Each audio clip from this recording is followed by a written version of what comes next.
Welcome to the Performance Enhancing Podcast. It's like steroids for your brain. A podcast for people looking to live life at their peak potential. Chock full of real-world tools and knowledge that you can apply in your life today. By providing you with a lens into the lives, beliefs, practices, and actions of those who are already living extraordinary lives, the Performance Enhancing Podcast will help you shift your mindset or create that change in your daily rituals and habits so you can explode with success in the areas of life that are most important to you. So get ready for another dose of Performance Enhancing Podcast with SatoriPrime. Here's your host, Ilan Ferdman. Hello, everyone. Welcome back to another Pep Talk Performance Enhancing Podcast with your host, Ilan Ferdman. We're about to go into part 2 of my interview with Peter Shallard, all about how to stop procrastinating and what procrastination and starting a business does to you. In this particular one, we're talking about what metrics they studied to actually find all this stuff out.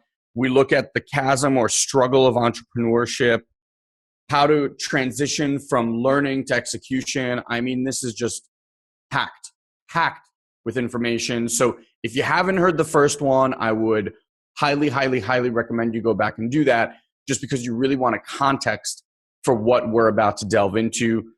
This is an unbelievably brain-tingling good conversation that we got to have here. And the reports from podcast 1 or part 1 have been absolutely tremendous. So I'm sure you guys will love this one as well. So enjoy part 2 of my interview with Peter Shallard.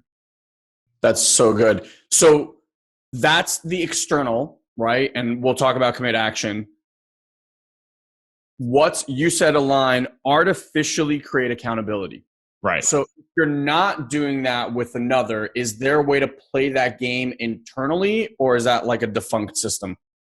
This is the thing, is that I think a lot of people end up driving themselves crazy because they have this whole like sock puppet scenario where they're playing these mental games, right? They're like, well, if I do this really hard, like if I work on this piece of writing and try and finish my about page copy before lunch, then I get to watch House of Cards on my lunch break.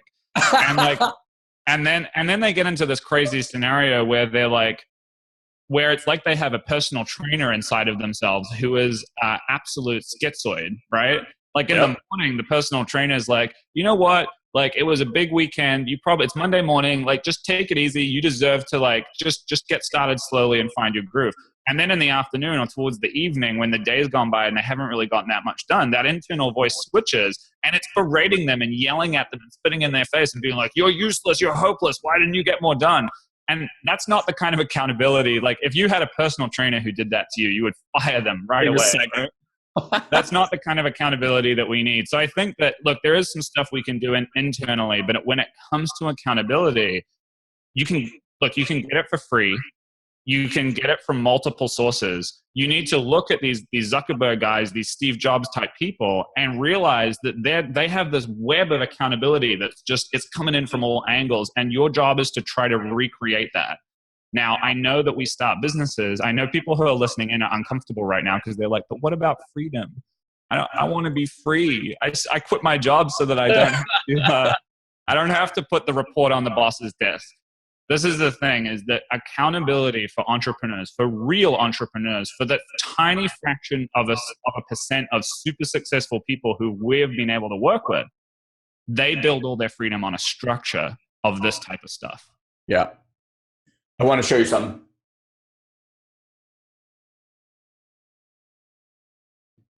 What is it? This is, now the truth comes out. This is the Elon. This is my accountability part. No, just kidding. So for those now watching on YouTube, I actually have a sock puppet, like a legit sock puppet.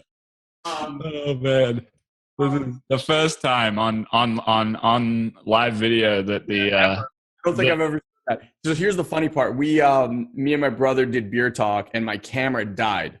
And like we had like the last minute or whatever to wrap up. And so guy left, he had to fly back to California. I was like, I got to finish this beer talk. So I literally I thought it would be funny. I grabbed the sock puppet and I drew a little face and I like pretended to be Guy. Yeah. And now it's like my camera zoom thing. I love it. Yeah, that's not actually my There accountability you go, partner. folks. Accountability is That's it. easier Oh. to create than you would think. Just take a sock and do it. Here's the thing that I've noticed. Freedom is something that you have to fight for. Right. Freedom is not something that you like come home, sit in your pajamas in your basement and go, I'm free. That's bullshit. Freedom is you have to work and build a life that grants you freedom. And for some people, that may take 3 to 5 years. Like that might be the hustle that you got to put in. But when we look at all these people and like, oh man, they have these incredible lives. Yeah, because they put in a ridiculous amount of effort to get there. Right.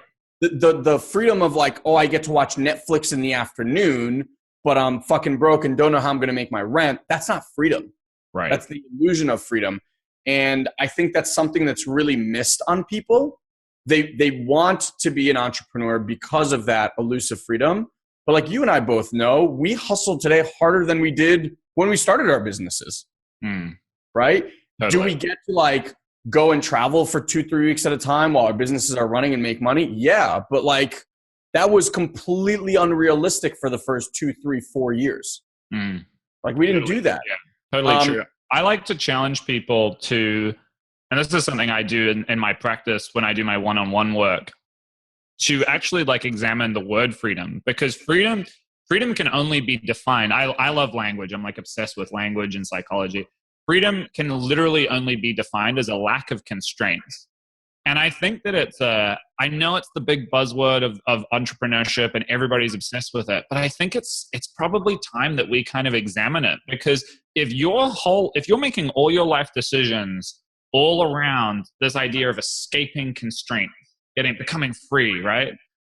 That's kind of weird. So I like to, whenever I meet someone who's obsessed with freedom, I like to kind of ask them, try to define freedom, like what it just means to you, your personal definition, without talking about what you're trying to escape. What are you actually trying to create? Because I get it. You want to escape a job. You want to escape a boss breathing down your neck. You want to escape drudgery. You want to escape the commute.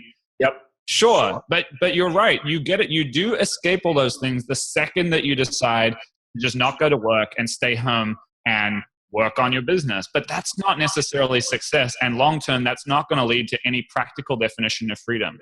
So I don't know what the answer is, but I encourage everybody who's kind of thinking this way, who thinks that they want freedom, ask that. What does freedom actually mean to you beyond just escape?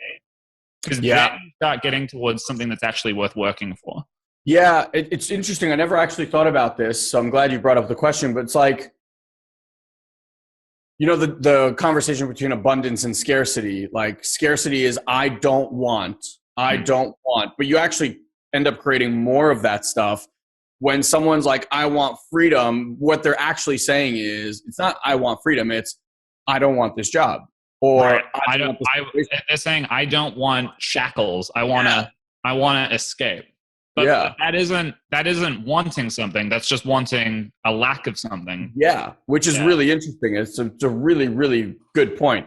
I want to go back to like a little bit of the science, because I like to nerd out on this stuff as well. You obviously worked with some amazing, amazing professors.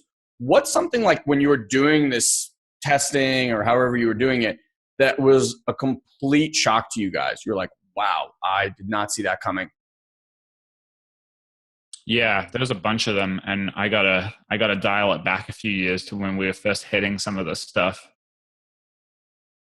I think that, you know, first of all was just the sheer number of entrepreneurs who basically feel really unhappy. That there's so many people who, like, I kind of thought that success was a spectrum, and that there were people who are starting out and struggling, and there are people who are rocking it, and everyone in between. And what we actually found is that it was more like there was this chasm between these really, really successful people and then everybody else who was struggling and overwhelmed and frustrated. When we really started digging into it, you know, one of the scary things was seeing the emotional impact of overwhelm in entrepreneurs' lives. And this is something that I don't think anyone is talking about. Very few. When you start to get really overwhelmed by the goal of building a business, what we discovered is that, you know, the practical fallout, the real life impact of that, of being overwhelmed for a long-term period of time, is that entrepreneurs spin out in two different directions. And about 50% of the population, it's about split 50-50. Like half the population actually go into a place of anger.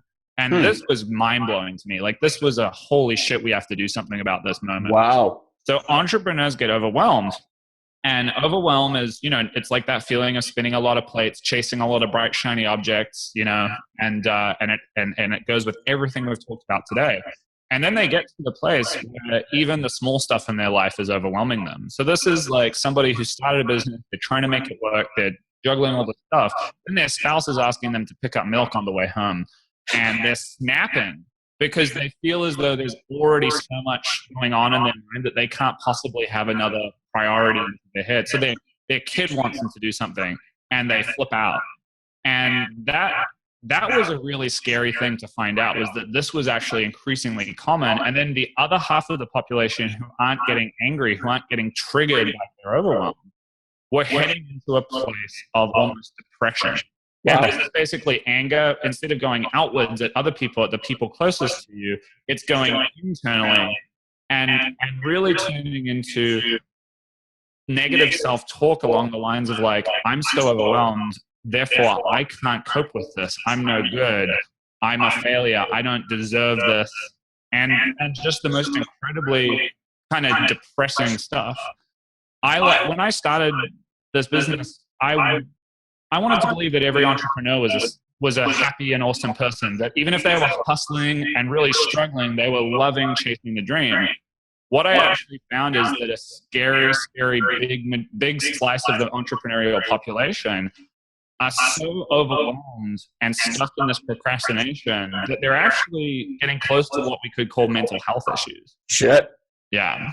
So that was probably one of the most shocking things that came out of all of this. Wow. So let's transition now to Commit Action, because you guys have put together a pretty ridiculous platform that cuts through a lot of the pain and all this stuff that we kind of been talking about today. So tell people a little bit about what you designed after having done all this research. Yeah. So we built essentially, you could call it a personal training for productivity service.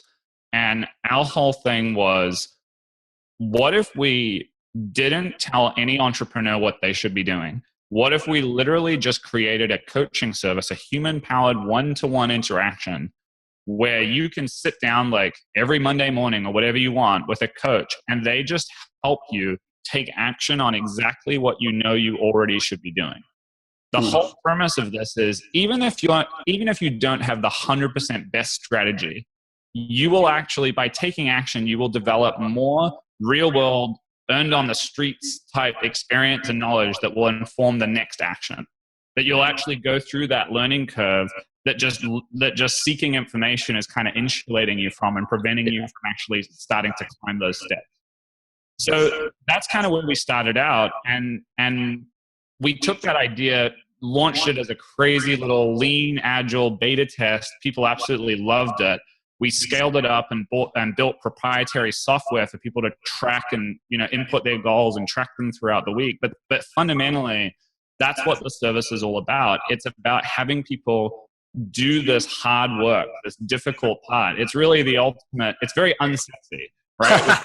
We've taken all of this research and kind of built it into this one thing that says, let's actually move the dial, but you don't have to do it alone, right? Like we can make this easier by providing the accountability, by helping you get psychologically aligned. And something that, we could talk about if we had 5 more hours today, are all of the individual kind of psychological variables that we're making people build a methodology around, so that every week they're dialing in their intentions for the next 7 days with all the stuff in place supporting them. Do you find, because you're obviously dealing with a lot of different businesses and a lot of different entrepreneurs and all that stuff, is it customized to what it is they need and want? Have you find commonalities, like everyone needs to follow this track? So this is the funny thing, is that you're right? How do you create any kind of like a platform, any kind of a service for every entrepreneur? And the way that we've done it is that we're absolutely content free. Our coaches are actually artfully trained. They do hundreds of hours of training to be able to help you pull out the things out of your mind and off of your whiteboard and build these psychologically aligned, super powerful goals and intentions.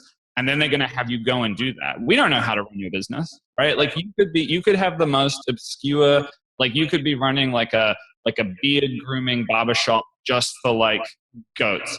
And we would have no idea how to advise you on how to grow that or whatever. But here's the thing. I bet that every single person here, like listening to this, has an idea that they think will blow their business up, but for some reason they haven't executed on it yet. Yeah. And that's the problem that we solve. Interesting. Do you go into the psychology of why they resist taking that action, or it's just getting them to take that action? I mean, yeah, we're primarily getting them to take that action. But the thing is that part of the ritual that we're creating is that it's this weekly process of checking in and setting these objectives and crushing them. And if you don't crush them, then looking at the reasons why and trying to derive learning out of that. And so like our whole hypothesis is that all entrepreneurial success is built on real world experience and bringing ideas to market, birthing stuff into the real world in a concrete way. And so we're just trying to get people out of their heads. We're taking our members out of analysis paralysis and into the place where they're actually taking the action and then making decisions based on that. You know, we have a ton of people who come to us and are like, you know, I really want help deciding which product to build or which business to start or whatever. And our response is bullshit. Let's design 2 experiments and bring both of these ideas into the real world and see what happens and then decide. I love it. I freaking love it. So how do people find out more about Commit Action? So the best thing that you can do is we have a marketing philosophy, which is kind of crazy. Give away all of our best ideas for free. Like we fundamentally sell a service, and I'm not going to try and sell the people here today on that. Like if you want to check it out, come check it out. But we have a series of videos that's absolutely free that break down every single psychological insight that we've kind of come to terms with and learned in the process of having 10,000 plus one-to-one phone conversations. So if you guys go to commitaction.com/Satori, we're going to build a custom landing page there where we're going to give you access to those videos plus some exclusive content that goes into the deepest kind of research for the people who are like you and I and like to nerd out on this stuff, which we don't give away to anyone else. It's just for listeners of this particular conversation. Because I think most other people aren't really going to get it. But if you have that level of curiosity and you want to really understand the truth about yourself and your own behavior, then yeah, commitaction.com/Satori. Just download the whole free video training series, check it out. And that's really what I want people to do because, you know, like we sell an accountability service. We sell a service that provides a bunch of other concepts that are present that we talk about in that training. But every single one of these things is something that you can actually go and take action on and start improving in your own life today without spending a dime. And I want people to do that. And I know if enough people do that, we're going to make a dent. We're going to really change something. Yeah. I mean, just what you said, like about the things that you found that was scary. I think it's because it's the lone wolf thing. This whole anger and depression doesn't get talked about because people are surrounding themselves with other entrepreneurs. And we all want to believe that we're pushing the envelope and doing what we're set to do. And so it's very rare that you'll hear an entrepreneur talk about how completely overwhelmed and lost or angry and frustrated and how it's impacting all these other areas of their lives. You know, luckily I built my business with my brother, so we know each other so well. Like if our tonality is off that day, we'll dig and investigate, right? And it's crazy to think that if I was to do this on my own, like I was building my business when my house was being foreclosed on, I had a baby on the way, like I was in massive debt. It was not sexy, right? Mm-hmm. But like having someone there to at least vent that shit to so I can go on and do my things that I needed to do was massively powerful. So yeah, I love how this all wraps up into like the answer to procrastination is accountability. Like it just Absolutely. I think that you're really lucky to be, I met Guy and he's awesome. And I think that the fact that you guys have this partnership is amazing. The problem with it is that to the average listener out there who's checking out this conversation, that kind of thing is inaccessible. And I know, like, I'm all on my own. I don't actually have a brother. Yeah, no, I'm clear. Yeah. Like, I think, go ahead. I see people, like I see guys like you, I see people, friends of mine who have got these great partners. And then at the same time, as the Shrink for Entrepreneurs, I work one-on-one with these amazing folks who oftentimes have co-founders and partners in the business who aren't family, right? Where there isn't that level of trust. And I'll tell you this, I don't want to be a cynic, but I will say I've got to be real. I've never seen any one dynamic create more problems in a business than the co-founder, the best friend, the college roommate who these guys jump into bed with and start a business. And they don't realize, like, when you do that, it's not just the guy that you know today. It's the guy he's going to become in 10 years. It's who he's going to marry or she's going to marry. Yes. It's this whole thing. And so you have to be very, very careful. And I know that you don't take for granted the amazing thing that you have.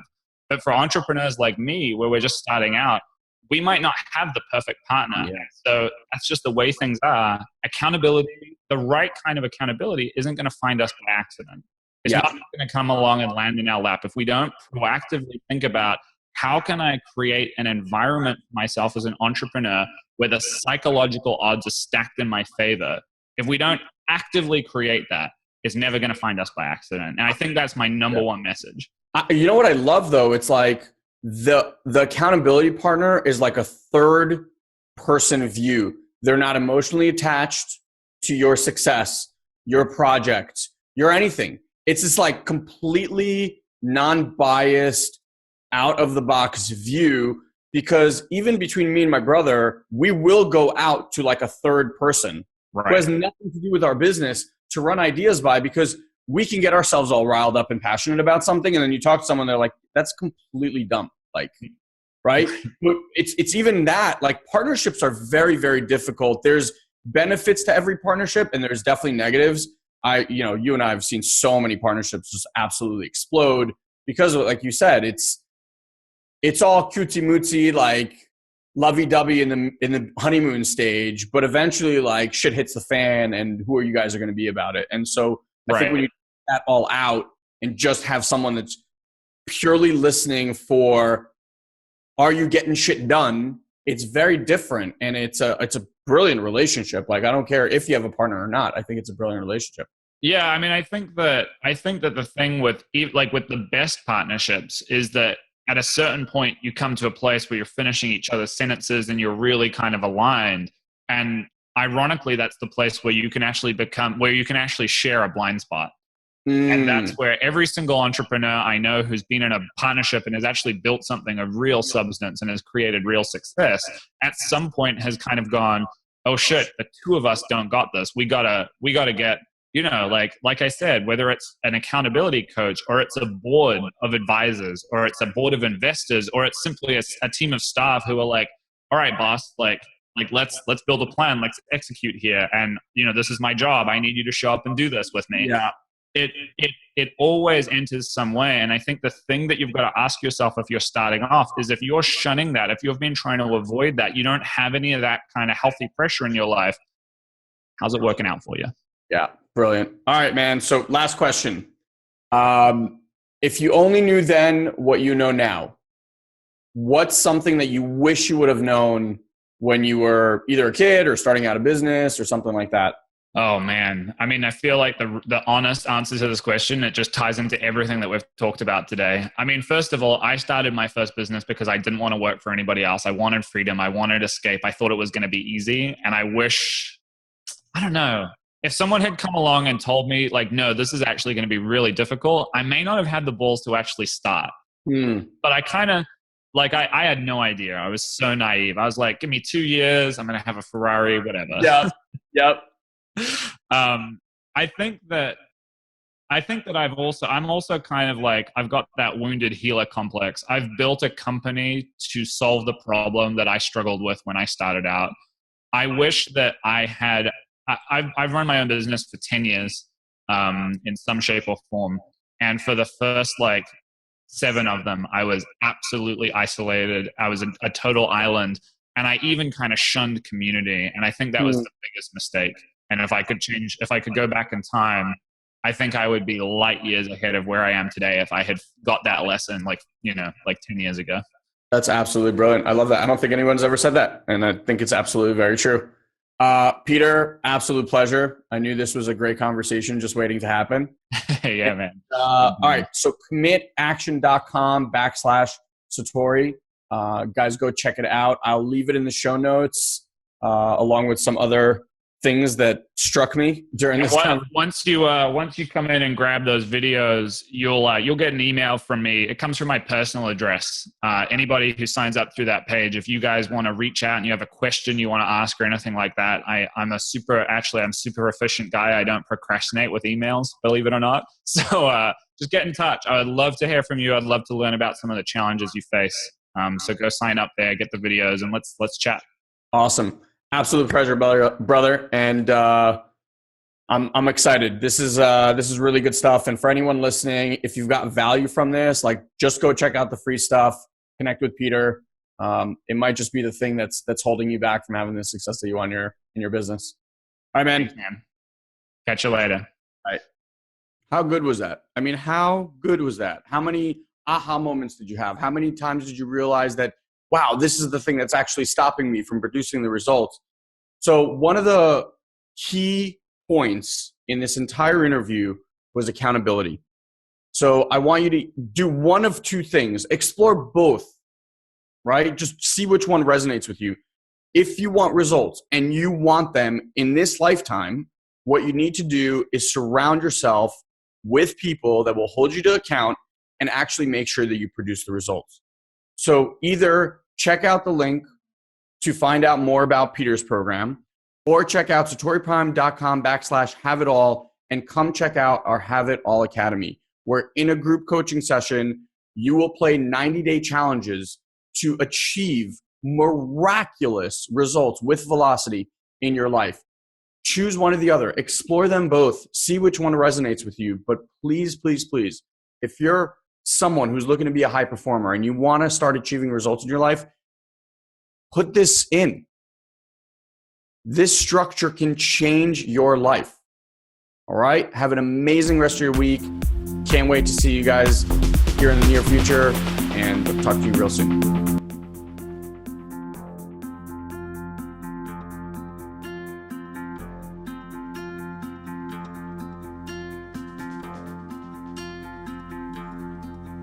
Did you run through doors till you